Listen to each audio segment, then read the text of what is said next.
kuqale sesiphakathi manje bese sina 3 years shadile kwase kuqala izinkinga phakathi ngabona ukuthi na ngendlela inkinga seyiqala ngakhona naye ngendlela senza ngayo sisiwami ukuthi na usengakwazi ukuthi na afuna ukuthi alale nami naphambi kwabantwana abantwana sisifuna sibahloniphe ingane zethu phela usho ukuthena ukuthi ufuna ukulala nawe phambi kwabantwana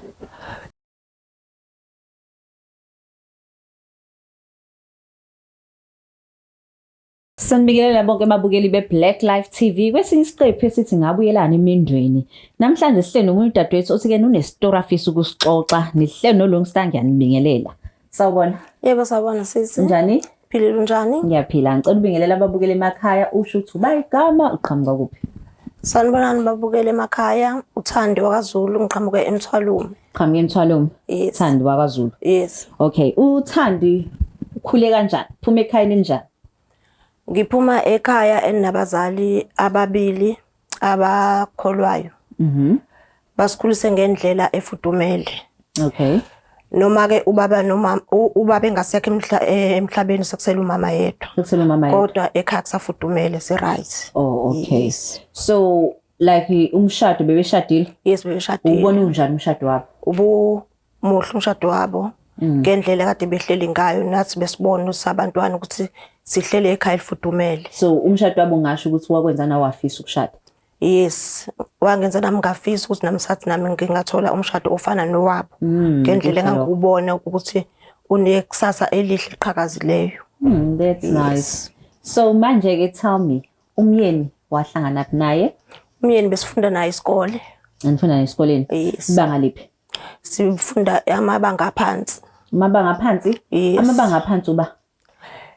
Ngathini ngafunda naye ngiyoqala uStandard 6 qala kwakusasho njalo uStandard 6 ngahambi ngama grade Standard 6 uba grade 8 grade 8 yes yes okay so nahlangana lapho esikoleni so najule esikoleni noma naje la later yes. Okay so waqala kanjani nje ukushela nizonibona ukuthi ayisayenza le relationship waqala wayibeka nje kahle washo wathena usibanibani kwasibanibani yena okay nami ngamtshela ngathi usibanibani waseyasho kwathi hayi ngifuna ukuthi sakhe ekhaya nawe sina sobabili ngase ngiyasho nami ngathi mina hayi bhuti wami angikho sure lokho ukuthi yena ufuna nakhe ekhaya nina nobabili ukusho nisase esikoleni noma seniphumile esikoleni sesiphumile esikoleni okay sesiphumile esikoleni okay so usho ukuthi kena nifunda grade 8 nje niyanyuka amabanga uyakubuka nje yes uyakubuka yes ukuthi hayibo imanzi yami yebo yeah so mayisho kanjalo wena wathini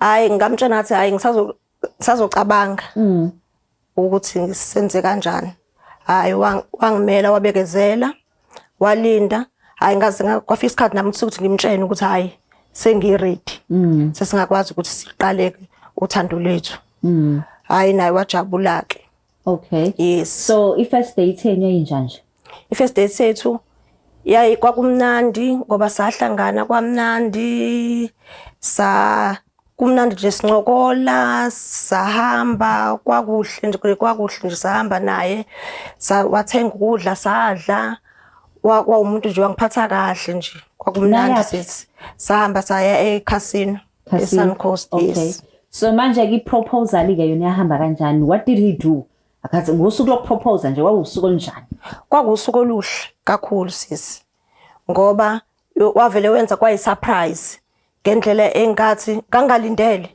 ukuthi na angase apropose ngalolu suku apropose ngalo ngathi nami wow ngajabula nje kwamnandi wafika ephethe ngisho imbali wanginikeza emva kwaloko kwasethi uyacela ukuthi ngibe unkosikazi wakhe awavuma ngavuma sisi mina ubani oqala wamfonela umtshela ukuthi hayibo ngafonela usisi wami ngamtshela usisi wami athi hawu hayi wow ngathi mina sisi wami indaba ezimnandi lezi ngiza nazo angazi ngizomtshela kanjani umama ukuthi sekwenzeke kanjena sengithola umnyeni wathi usisi wami hayi uzokwazi uzomtshela fanele umtshele phela umama ukuze azi naye khona ezokujabulela sisi wami hayi nami ngiyakujabulela mntama ngiyabonga kakhulu kuhle makunjalo ngathi okay sisi wami nami ngiyabonga zinhle lezo so manje ke ngosuku lomshado awungitshele ngomshado wakho nje ungithatha ungimeke ngomshado wami sisi kwaba kuhle nje kwasafike kwaqalwa isifunda izitepu kwenziwa lokho naloko kuyothengwa ilokuthana izingubo kuyolinganiswa izingubo kumnandi kunjeyana kwathi sekufike lona usuku lomshado hayi salokhu ungabona nabantu ngendlela okwakuyiyona naye umbona nje sisi ukuthi hayi cha uhappy ke naye umnyeni ujabule ngendlela okwakuyiyona nje hayi wakwenzela konke ucelile konke engicelile wakwenza sithandwa sami wathokoza noma wathokoza abazali I'm sure nobaba wacabanga ukuthi ubukhona sisi wami ngaba wayithi nje hawu ngani yami ingekho ke sisi into esingayishintsha ngoba sikusela umama yethu kodwa phela sibonga ukuthi khona umzalo wabona ukuthi ayibona indodakazi yebo sisi so manje ke ubhuti umyeni sengibonile umphente kahle ayibo nanga indoda ihamba kahle nje iyalobola yenza kahle bazalini sekubheda kuphi sekubheda lapho sisi ukuthi mase sihlelike sengihleli naye sesihleli emzini wethu njoba sishadile yena akasakwazi ukungiphathisa okankosikazi njoba mina akade ngithemba ukuthi uzongiphathisa okankosikazi kodwa noma ngingaqalanga kale nkathi ngingena emendweni kuqale sesiphakathi manje besina 3 years sishadile kwase kuqala izinkinga phakathi ngabona ukuthi na ngendlela inkinga seyiqala ngakhona naye ngendlela senza ngayo sisiwami ukuthi na usengakwazi ukuthi na afuna ukuthi alale nami naphambi kwabantwana sisifanele sibahloniphe ingane zethu phela usho ukuthena ukuthi ufuna ukulala nawe phambi kwabantwana lapha ngibona khona nje fanele yena njalo ukhuza afuna ukuthi ayenze ucansi nami ngimtshene ukuthi mina hayi akukho right lokho athi pause ukwenzani ubone ukuthi yena ufisa ngisho ukungishaya manje ngibone sami ukuthi yena ngeke ngize ngikwazi ukuthi ngingenza lento umuntu ngimtshena kahle ukuthi yena fanele sihloniphe phela uyahlonishwa ubone ukuthi yena cha akayingeni le umbona uphenduka isilwane pho manje le ndaba okwayibika kwabadala phela abakhongi bakhona ngithi bakhona abakhongi ngambikela umkhongi wami omdala ngamazisa ngamtshena wathi na hayi ngicela ukuthi ubekezele ngane yami awubekezela kancane ke sibone isimo ukuthi kuzokwenzakalani hayi nami singabekezela impela ngithi mina hayi phela umnyeni wami bese nami ngiyamthanda ngoba nawe uyangithanda hayi ngathi ukubekezela ngabekezela ngathi uma ngibona sisi ukuthi hayi ngangami iyamhlula phela manje hayi ngabona kufanele ngiliphonse ithawula manje mawukhuluma naye umnyeni wakho uthi hawu baba basekhaya manje mase kukhona nezingane wenza lento like akaboniseki hayi engaboniseki luso sisi wangeke uzakwazi usaboniseke futhi ngoba wombona ukuthi yena lento mase ayifuna uvele ubone ukuthi yena angakudla nangomlomo ngendlela enza ngayo manje uvele ubone ukuthi yena kwakumuntu umuni lona okwazi ukwenza kanjena kumuntu wesifazane indlela ombeka ngayo ngathi ujika beyisilwane ujika beyisona isilwane umbona usejika useyisilwane so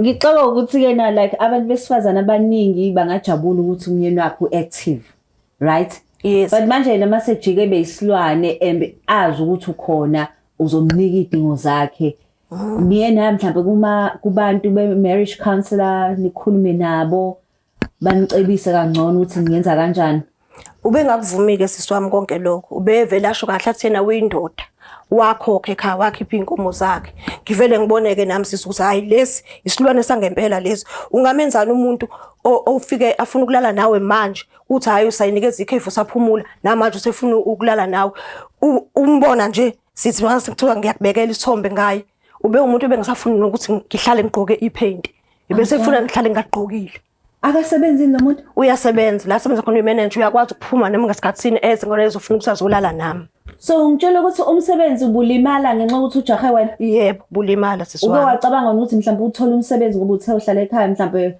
kube khona ibreather ukuthi hayi wena ubalekile nawe usemsebenzini nibonana entambama nami bengicabanga lokho sisikodwa bevela asho kahle umuntu wesifazane namshadile omkhokhela inkomo zakhe akasebenzi manje nawe usuyinkomo yes bese ngiyinkomo yakhe sisiwami kwaphela bengasakwazi nami ukuthi ngikwazi ukuthi ngiyivikele njengomuntu wesifazane ngoba bevela asho kahle athena ngakhokha bathatha inkomo zami abantu bazali bakho fanele wenza into engithi yenze but ukhokha kwakhe akusho ukuthi akazokulimaza kodwa nizokwakha ngithi esizokwakha sisiwami kodwa manje umuntu uyamazi umuntu mase phenduka isilwane ukuthi ngeke uzokwazi ukuthi umcontrol into mase ifuna uyayifuna sisiwami manje ngeke uzokwazi ukuthi ungahlala into enjengana leyo bengenawo mhlawumbe omakhwapheni la ngakhipha bengakazi ngize ngizwe sisiwami uthi unabo wake wafisa ukuthi mhlawumbe azathola hayi ngangikufisa impela wow sisingangikufisa kakhulu singcono athola omunye umuntu mhlawumbe sokwazi silekelelane naye kule nkinga engibhekene nayo mina so angase namhlanje abuya athi ke na ayi mama sekhaya mina sengiyekile lento khona mhlawumbe into engangidla o ngiyaxolisa sengithola usizo Usangibuyela naye. Swami ngeke ngize ngikwazi ukubuyelana naye. Ngobani? Ayi, ngabona sithando sami ukuthi ngeke. Ungifanele lo mendo ngendlela bengangitshena ukuthi uwona mendo wami engutholile alright. Hayi ngagcina sengibona sithando sami sakona. Akona ukuphila lokani ukuhlukumezeka kwangempela. Angazenza phela yena ukuthi yena uyitshene wena ukuthi njengoba ethi uyaxolisa. Uma ukuthi mina ngiyavuma ukuthi uyaxolisa. Ngihambe ngibuyele back kuyena. Still ngiyothola ukuhlukumezeka. Into engcono nje fanele ngihlehle. Akathola omunye umuntu. So ngoba na divorce ngithi. Yes, a divorce. Ukhona kwenye relationship? Hayi njengamanje bengangeni kwi-relationship phela. Isizathu yini ukusaba ukuthi ngisasaba sithando sami kakhulu ngisasaba ngisana novalo lokuthi umuntu wesilisa uyisilwane ngeke ngikwazi ukuthi ngimelane naye. So singasho ukuthi wayibuya rape. Kufana naloko sami ukuthi kwakuyi rape. Umuntu mezolala nawe noma wena usuzu usafuna yena uthola ukuthi yena uyafuna and you enjoy yena wena usa enjoy inhlobo nje. So uyabona ukuthi lento sekufana nokuthi usuyenziswa by force kanti vese ngeke uzukwazi ukuthi unqabe ngoba phela umyeni wakho. Yayizwa lona. And then izingane zinoba zihlelephi ngoba washiya emzini wakho? Zihleli nayo baba wazi ingane. Ngoba izathu wanqaba naso ukuthi ngibuyele nasekhaya wathi ngoba izingane zakhe kodwa ngiyakwazi ukuthi ingane zami singihambe ngoyibona ayikho inkinga. Awusabi ukuthi mawufika laphana uzofika kuginqa phansi? Hayi ngeke siswa makwazi usakwenze lokho ngoba phela vese sesihlukene mina naye. Usenayo umunye umuntu naye? Noma phela ngingazi akakwazi ukuthi angitshene mina. Ikona engakwazi lokho kodwa ke noma kuthiwa usenaye siswami ngingaba happy mina. Naye lo wesifazane ukuze omengenile ayoza ukuthi na kunjani ukuhlukunyezwa umuntu wesilisa. Yes. So ngelilanga ke nje ngelilanga uyakushade futhi? Hayi angiyiboni siswami ngishada. Angisenalo nje uthando ukuthi ngihamba ngiyongena emendweni. Ngiyabonga kakhulu. So makufika ihanki bakithi? Hayi sengayibonga siswami sengayibonga lo hanki ngithi nje thank you. Ngoba hayi sengiyabona ukuthi nje abantu besilisa bayilwane. Yo okay so manje uthini kumuntu osekhaya usangibhekele bona ukuthi right now khona ohleli emshadweni onga understand nanokuthi mawungafuni rape leyo. Uthini kuyena right now? Ngithi mina umuntu wesifazane fanele uzazi ukuthi umuhleli kulo relationship yakho fanele wazi ukuthi uhleli ngoba naku uhappy ungahlali ngoba naku ucindezelekile ukuthi awazi ukuthi uzophuma kanjani. Fanele kube wena oyithathele izinqumo njengomuntu wesifazane ukuthi cha la sengibongile ngiyabonga. So wena at the end of the day you chose you? Yes. Wakhetha wena? Ngikhetha mina njengomuntu okufanele uzazi ukuthi na fanele uyikhethe wena empilweni yakho ngoba ngeke uzokwazi ukuthi ukhethe omunye umuntu eceleni. Because ngeke ngibone kwezinye izikhathi ukuthi abanye baye bahlala emshadweni ngoba ethi na izingane. Umbone umuntu eshabalala emshadweni athi izingane. And okunye sikukhohlwayo ukuthi na ingane masikhulile iyona ezobuka wena ukuthi wongahambi ingane la. Yes. Uqinisele sithando sami vese ingane ngakubuza. Ingane zobisikhulile isikwazi ukubona wrong no right ukuthi na mama uhlaleleni uhlalela umzimba omnjengana lobo lapho uthola ukuthi nawe asezokwazi ukuthi uyiphendule ingane yakho kanti uma usheshe waphuma entweni ufika ubekezela kodwa ugcina usuphumile siswami kwavela akumnandi ukuhlala ngokuhlukumeze kumuntu esifazane fanele nawe uzazi ukuthi abanye bagcina sene-anger ugcina usune-anger usungakwazi ukukhulumisana nabantu ngendlela right ngenxa yokuthi na uhlukumezekile bona bazi ukuthi wena ingoba nakho uhlukumezekile la uhleli khona. Ngiyathanda indlela osho ngayo ukuthi na bona bazi ngoba isikhathi esiningi angithi sikhule sifundisa ukuthi na uyafihla umshado wakho. Kufanele ufihle uveza ububi bawo. So abaningi angithi bashabaliswa yilokho ukuthi kwathiwa angukhusela angufihle. Yo hayi emshadweni bakithi akusiyo indawo ukuthi na ungaya khona i right uthini lo uZahara uthi na impilo idinga abomelele siswami. Uma ungomelele ngeke uzulunge. Wayibona lento uZahara? Yes wayibona ngempela. No hayi nizoleke babukele emakhaya ukuthi kwesisikhathi siyazi sekukhona izingane bakithi ususayikhulisa kodwa kubalekile ukuthi uyikhethe wena uyikhethe nawe ukuze ukwazi ukukhulisa futhi lezo y'ngane ekhayeni elijabule, futhi awukwazi ukukhulisa ingane wena ufa ngaphakathi, nazo lezo y'ngane uyayibulala kahle kahle. Siyabonga kakhulu ukuthi-ke nibe nathi namhlanje ukuthi ngabuyelana emendweni ihleli noLungsta su Black Life TV. Sinithanda kakhulu. Please don't forget to share, like and subscribe.